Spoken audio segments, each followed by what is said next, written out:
Those of you who follow me on Instagram will know that this past weekend I had a quick trip down to Lisbon. I went there for a quick event, but while I was there, I couldn't help but notice some differences between Braga and Lisbon. Of course, there's going to be some, but I wanted to devote this episode to talking about some of those differences, especially for some of you who may be considering to move to Portugal. And even if you're looking to just visit, there's some differences that I think are worthwhile taking notice of. So I think it's about time we get started with this, so roll that intro. Hello there, I'm Rafael de Furia, and welcome back to another episode of Not Your Average Globetrotter. Let's start out with something that's more on the social side. This is just an episode that's based on my opinions, my observations, so of course, it's not going to be everything is set in stone. This is just what I have personally seen. And the first thing is that you will notice, at least I've noticed, a social difference between how people in Lisbon will treat you versus how people in the north might treat you, especially Braga, but also Porto. There's some similarities between Porto and Braga. One thing that I've noticed in conversation with northerners, that they're very direct about their opinions. They're very direct with their thoughts. They're very direct in general. But in some situations that I've had, or most situations that I've had in conversation with people from Lisbon and more towards the center, that there's not dancing around topics, but maybe being a bit softer in the way that something is phrased or something that is said. Very often I do find in Portuguese, and sometimes comparison to English, that there's a little bit more of a direct tone just to begin with, especially coming from the west coast of the US. People dance around subjects left and right. Another thing that I've noticed, a difference between Braga and Lisbon in the way that people speak, is that in the north, and in Braga very much so, that there tends to be a lot of profanity used, a lot of swear words that I notice get used in conversation, whereas in Lisbon and other areas, I don't think I've heard that much, if any, even on my flight coming back from Lisbon to Porto. And also, I'll get into the flight thing in just a second, because I did decide to fly down this time instead of taking the train. Not that big of a difference in cost as you might think. But on the flight back, there was a little bit of a hiccup where we had to wait, I think, for the weather to clear, about an extra 20, 30 minutes. In the end, probably a little bit more than that, maybe 30 plus, close to 40 minutes. And there was an individual on the flight.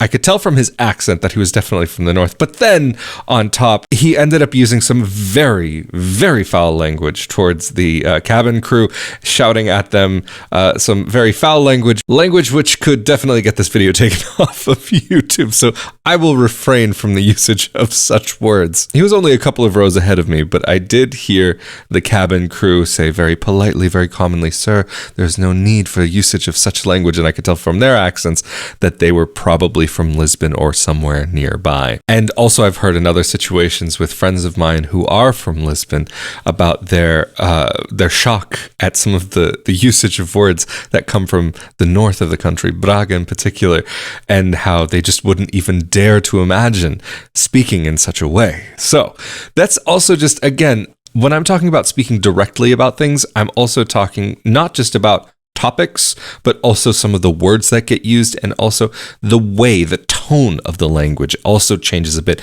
The accent also definitely changes. Socialization and conversation is something that I have seen some pretty decent differences between these two places, even though at the end of the day, they're all Portuguese, so you will see the commonalities between them. Something that really stuck out to me, though, on this last trip was the difference in size of these cities and some of the distances that I had to travel just in Lisbon alone. I feel like I probably would have ended up easily in Guimarães, a city about 20 minutes away. There were a couple of rides where it was like 15, 20 minutes to get from one location to the other, and not just with traffic. But if you are going to Lisbon, of course, keep in mind the center. Trying to get around the center in a car is not an easy task. I don't think I would be able to recommend taking a trip by car into the center. I would park elsewhere and maybe take an Uber or a taxi in. And even then, like, considering just the cost of getting around, in Braga, I don't think I've paid for a ride during peak hours. The maximum length that I would probably take for a ride that's still considered within Braga, more than maybe €7 maximum. If I were maybe a bit out of the town, maybe closer to 10. But then that would still be like peak hours on like a Saturday evening. But during regular time, just in the middle of the afternoon, to get from my hotel to the center was probably about a good 15 plus minutes. And that we weren't even going to the center properly. We went to another area of the city. But when I was in Lisbon, to get from one place to the other, and this was also true on my last trip, during normal times, I don't think I was spending less than 10 euros on a trip. And again, during normal hours, and of course in Braga, if I have to travel 15 minutes, that would be far. Very often to get around town, it'd probably be less than, say, 7, maybe 5 to 7 for most places that I might want to go to in the city. And that's even if I want to cross from one side of the city to the other. And of course, not during rush hour, but just on a normal ride there, it was like 15 to 20 minutes to cross from one area to another. But again, this is big city living versus small town living. Well, small city, I'll put it that way. So this could be said about a lot of different places because we are not comparing apples to apples here. I mean, even just in general, when it comes to Braga, some of the nice aspects that I've mentioned in Braga in general in past episodes is that you have a city feel, but shrunken down. And in Lisbon, you have a lot more people. The buildings are a bit bigger and things are more spread out, but seemingly more densely populated. But in Braga, you have a lot of the things that might attract you about a city, maybe not as wide of a range of choice, but without some of maybe the problems that come along with it. Yes, you can have traffic here. It's not going to be as bad as Lisbon, though. You can have crime here, but it's not going to be to the extent that it would be in Lisbon. But of course, in general, we're talking about one of the safest countries on earth. So the crime that we're talking about is going to be minimal just in general. But of course, like any city, like you do want to keep an eye open. You do want to be aware of your surroundings. But I'll say, having lived in Braga, I felt myself able to relax a bit more. There are things that maybe I've seen people do here in Braga that I wouldn't necessarily advise in Lisbon, like, for example, leaving a cell phone at a table at a cafe, or even there's some cafes here where students go and they do some studies, or even people who are just working from their laptops. I've seen them at a few cafes in town just leave their laptop there for a little bit and then come back to it.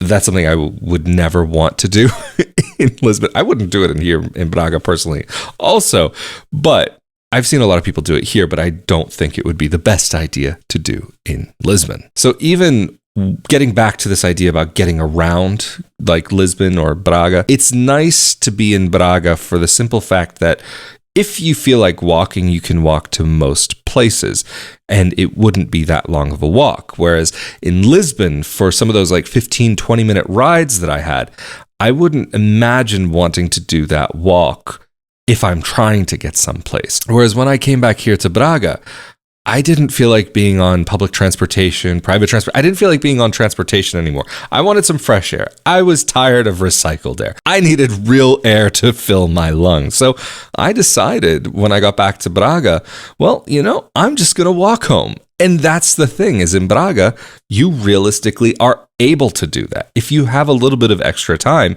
you can walk from one side of the city to the other. I mean, I know people who don't have extra time and they just do that anyway. They enjoy those walks to go around the city or to even go across the city. So in Lisbon, yes, you can walk to a lot of the areas. Like, for example, if you're in the center, getting from one place to another by foot, sometimes faster than trying to get there another way. But of course, it's a big enough of a city that you do have a really great metro system. And I actually did end up using it on one trip while I was there, just to kind of fill in the gap for one little spot. But that's the thing, is in general, getting around in these places can be very easy for both cities. But for being able to get around just by foot, Braga, much more doable in my book. But then, of course, another aspect to consider if you are somebody who is thinking about living in Portugal, the cost of living, specifically apartments. In general, in Lisbon, the apartments tend to be quite expensive. I was speaking again recently with a local real estate agent that I know, and they seem to be under the impression that the prices are now starting to kind of catch a little bit of an equilibrium, that they've somewhat plateaued. I'm curious if this plateau will hold, or if it will fall, or if it will go up. There's a lot of different possibilities at this point in time. I mean, if things keep going the way they're going with, say, the global situation, Who knows? Maybe prices could go down, but that, of course, would be a negative thing just in general to see. But of course, at the same time, we don't want to see those prices raised. But even at the same time, I could say seeing the prices go down would be a good thing. Hopefully not connected to any global situations, because the cost of living can be so inflated here in Portugal. Well, cost of apartments, cost of other aspects of life, I would say those are pretty okay, other than cell phone bills. Those can be a bit pricey here for not that much that you get at the end of the month in comparison to other places. Even recently, I heard a comparison about cell phone prices in Spain being much less expensive than you would find here in Portugal. And then also having lived in Italy personally before moving to Portugal, yes, the cost of a cell phone per month, so much less. But the prices that you could end up seeing in both Braga and Lisbon would probably be amongst the higher costs that you would find in the country. Of course, Porto, Cascais, Portimão, Lagos, Vila Moura, like all of these places. I know I often will mention these same places, but we're talking about a small country. There's not a huge selection of cities here. There are cities. There are more cities than what I normally talk about, but we're not talking about a huge country here. But there have been also moments where I've seen apartments here in Braga seem exceptionally expensive for what you're getting, especially even some rooms like in a shared apartment for like student accommodations. I remember seeing some prices last year that were around, say, like 400 to 600 for one room. There was others that I did see for significantly less than that. But again, these prices that we're seeing now, there's a lot of demand. There's a lot more than there's been over the past decade even. So this is one thing that I would say also for many people, and also many people that I've met that end up here in Braga, do complain about the costs that are associated with apartments in Lisbon, and that's one of the reasons why they ended up in Braga, because the prices were more reasonable. But even I've seen some YouTube videos of people saying that Braga is one of the cheapest places to live in the country, and I would definitely disagree with that. I mean, even in fact, I would say when I was walking around the streets of Lisbon and looking just quickly at costs of restaurants, prices that you see just in the window, and not even in touristy areas, I would say that there was some of those that I had seen that were maybe even less expensive than what I would normally think to see here in Braga. Of course, in Braga, you can have some very cheap meals that you can find, especially if you go closer to the university. You can get a full plate with rice, meat, like beef, fries, beans, and salad, like €5. Of course, that's like an exceptional price, but I would say the quality was actually, I tried it one time, very good. But it's not a part of town that most people would normally find themselves in unless they're somehow affiliated with the university, that maybe they're living close by, or they're studying there, or they're working there, whatever it may be. For a lot of the people who may be considering to move to Portugal, they wouldn't necessarily find themselves in that area to begin with. Fine to check out. But there are other parts of town that I would say that maybe are more attractive to the general person who might be moving to Portugal anyway, if they're not moving here for the university. But even though the university is outside of the center, it is still quite easy to get over to the center. We're still talking about what, maybe half an hour, 40-minute walk? Just maybe the numbers could be a little bit off, but just off the top of my head, thinking about having walked in that direction from the center before, it's not that bad, especially if you're on a tight budget. It's doable. One of the nice things about being in Lisbon, though, is that you have very, very easy access to get to the airport there, that you just can take a metro to, or you can just take an Uber to. It's not going to be super, super long, but it's not going to be quite necessarily the closest thing unless you're staying around Parque das Nações, Orient Station, or if you're in the neighborhood that's just kind of in between that area and the airport. If you're in the center, it's still not going to be that difficult to get to the airport, though. In Braga, you're a little bit further away. You're, say, on, like, if you take, there's a company called Get Bus. Of course, this is not sponsored. This is not, I have no affiliation with them, just happening to mention that that's a company that runs between Braga and the airport. You can be there in what, like 40-ish minutes or so, and especially if there's no traffic, it's very, very easy. You hop on, hop off. Round trip is €16. If you buy just a one way, then it's €9 each way. It's a pleasant enough of a ride. You can buy the ticket online or on the bus, and it's easy. So that's one thing that you'll maybe want to take into consideration. There's actually no train that goes directly from Braga to the airport. In Porto, you do have the metro that can take you there, but that's the one thing that I would say I almost wish that there were a train that could take me directly to the airport, but I don't know if it actually would be that much faster than the bus might be, especially if there are stops in between Braga and the airport. But I did mention that I wanted to briefly talk about that I took a plane down. And so that is something that is possible. You can take from Braga the train directly to Lisbon. You can get all the way to the center. Or you can take a plane from Porto to Lisboa, and I decided to opt in for that this time around. The reason why was because I felt like trying something different and seeing if I had a more pleasant experience by plane, because overall, the price wasn't that much more. And when we're talking about the overall travel time, it's very, very close. Okay, you have to get to the airport a little bit earlier, but I am happy to not be stuck in the same seat on the same room on a train for 3.5 hours. Whereas when I was at the Porto airport, I just happened to see that there was actually some live music playing. There's a Burger King right in front of me. I was like, well, I could go for a burger for breakfast with live music. Probably the only place on earth where you're ever going to have live music, live jazz music playing at a Burger King. And it just so happened that the gate for my flight was also right next to those musicians. It was just a very pleasant overall experience. And it's nice to be able to take a stroll through, look at the shops and look at what's there, even if you're going to not buy anything. Although I will say at the Lisbon airport, some of the best, they have a, what's it called? Sunglasses Hut, I think is the name of the store. They have got the best cloths for cleaning glasses. I bought this one in Lisbon when I first moved here because I had a connecting flight through Lisbon.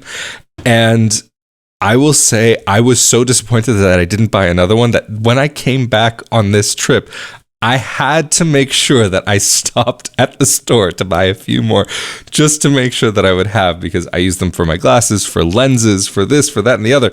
But really, also the shopping in Lisbon, I would say is very nice. But the one thing about the Lisbon airport, at their current airport, it seems like they really are past the capacity that they really have the ability to properly serve. At least that's been my experience in the few times that I've flown through there.